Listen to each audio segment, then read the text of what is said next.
5 নম্বর 2 নম্বর 3 নম্বর 4 নম্বর পাইয়ে দেওয়া হয়েছে। এটা যে কি পরিমাণ দুর্নীতি সেটা বলা যাবে না। একটা ছাত্র বা ছাত্রী দিবারাত্র পরিশ্রম করে 58-59-60 পেল, এবং একটা 56-55 পা ছেলে সে 5 নম্বর পেয়ে 60 পেয়ে গেল। এই যে পাইয়ে দেওয়া, এইটা অবশ্যই কোল সায়েন্স কমিশন ভাবুক। এবং 10 নম্বরটা নিয়ে যে আন্দোলন দীর্ঘদিন ধরে চলছে, আমার শিক্ষা দপ্তর বা কোল সায়েন্স কমিশন বা শিক্ষামন্ত্রী বা মাননীয় মুখ্যমন্ত্রীর কাছে আবেদন থাকবে, শিক্ষক হিসাবে আপনারা একটু ভাবুন, এই যুবশক্তিদের নিয়ে একটু ভাবুন। প্রতি বছর যদি ফুল সার্ভিস হতো তাহলে এরাও কিন্তু এক্সপিরিয়েন্স যুক্ত টিচার হতে পারত।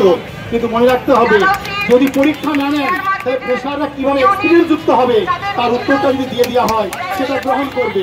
এবং আপনার যুক্তিকে আমরা অনেকবার শুনেছি, আমার হাতে অনেক সিট রয়েছে, আপনি তার কিছু অংশ সিট বাড়িয়ে এই যুবক যুবতীদের অন্তত কিছু ভ্যাকেন্সি বৃদ্ধি করে সিটগুলো পূরণ করে দিন। আমার মনে হয় আগে কোল সার্ভিস কমিশন যখন পরীক্ষা হতো প্রতি বছর ছেলেদের যে উদ্দীপনা ছিল, এখন যে ডিপ্রেশন ফার্স্টেশন চলে আসছে, এদের জন্য সরকারকে ভাবা উচিত। আজকে কলেজে অনার্সিকে ভর্তি হচ্ছে না, স্কুলে কোনো স্টুডেন্ট যাচ্ছে না, কত সংখ্যক স্টুডেন্ট কমে যাচ্ছে। সেই সংখ্যাগুলো যে কমছে, নিশ্চয়ই সরকারের কাছে সমীক্ষা রয়েছে, সেগুলো ইমিডিয়েট সরকার দেখুক যে আজকে কলেজে স্টুডেন্ট নেই, ইউনিভার্সিটি স্টুডেন্ট নেই, স্কুলে আজকে স্টুডেন্ট নেই। এই যে 60 কমা, তাহলে কি গোপাল কৃষ্ণ গোখলে ভুল বলেছিলেন? Was Bengal thinks today, India thinks tomorrow.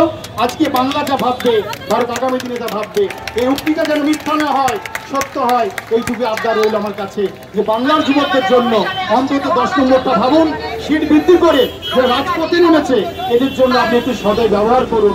এইটুকু আমার শিক্ষা দপ্তরের সমস্ত আধিকারিকদের কাছে আবেদন রইল। ওকে, ধন্যবাদ জানাই স্যারকে।